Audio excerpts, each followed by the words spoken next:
All right, hello everybody. It is Sunday. I'm It at is. home. It is. I'm glad. Yeah, Beth's here.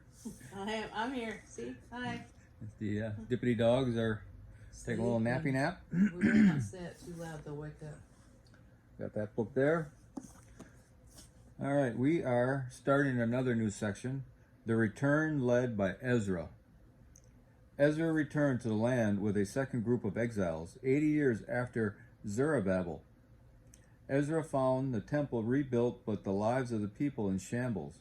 Intermarriage with foreigners opposed to God threatened the spiritual future of the nation. So Ezra prayed for guidance and then followed through with action. Christians today must also strive to keep their lives pure, refusing to let the sinful allurements of the world around them compromise their lifestyles. Ezra chapter 4. Opposition to the returned Jews under Artaxerxes. Ezra chapter 4, starting at verse 7. Even later, during the reign of King Artaxerxes of Persia, the enemies of Judah, led by Bishlam,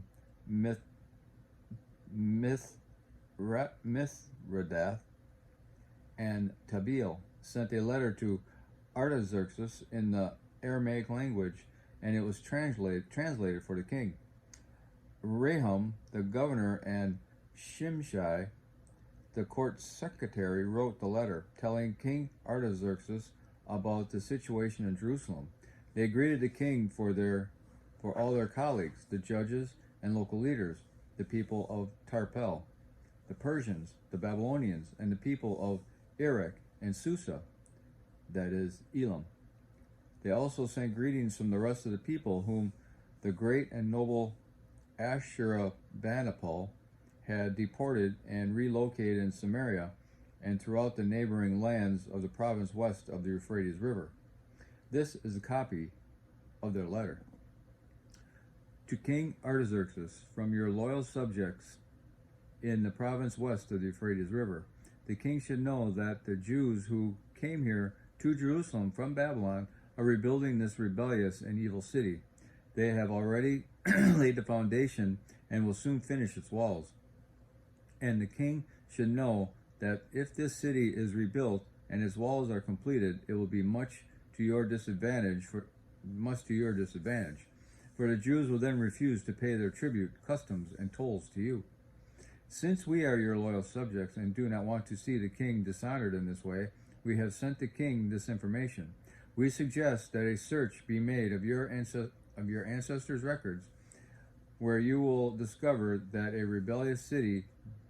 what a rebellious city this has been in the past. In fact, it has been destroyed because of its long and troublesome history of revolt against the kings and countries who controlled it. We declare to the king that if this city is rebuilt and its walls completed, the province west of the Euphrates River will be lost to you. Then King Artaxerxes sent this reply to Rehum, the governor, Shimshai, the court secretary, and their colleagues living in Samaria and throughout the province west of the Euphrates River. Greetings. This letter you sent has been translated and read to me. I ordered a search of the records and found that Jerusalem has indeed been a hotbed of insurrection against many kings. In fact, rebellion and revolt are normal there. Powerful kings have ruled over Jerusalem and the entire province west of the Euphrates River, receiving tribute, customs, and tolls. Therefore, issue orders to have these men stop their work. That city must not be rebuilt except at my express command. Be diligent and don't neglect this matter, for we must not permit the situation to harm the king's interest. When this letter from King Artaxerxes was read to Rahum, Shimshai, and their colleagues, they hurried to Jerusalem. Then, with a show of strength, they forced the Jews to stop building. And now the commentary. This letter sent to King Artaxerxes may have been inscribed on a clay tablet, a fragment of pottery, or sheets of parchment. Ashurbanipal, from 669 to 627 BC, was the Assyrian king who completed the relocation of the Israelite captives. He was the last of the strong Assyrian kings. After his death, the nation quickly declined. Babylon conquered Assyria in 612 BC.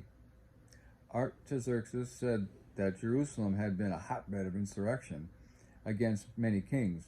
By reading the historical records, he learned that many kings had come from Jerusalem, and they may have feared that another would arise in the city if the city was rebuilt. Solomon had ruled a huge empire, and Jerusalem's kings had rebelled against many powers. For example, Zedekiah rebelled against Nebuchadnezzar despite his oath of loyalty.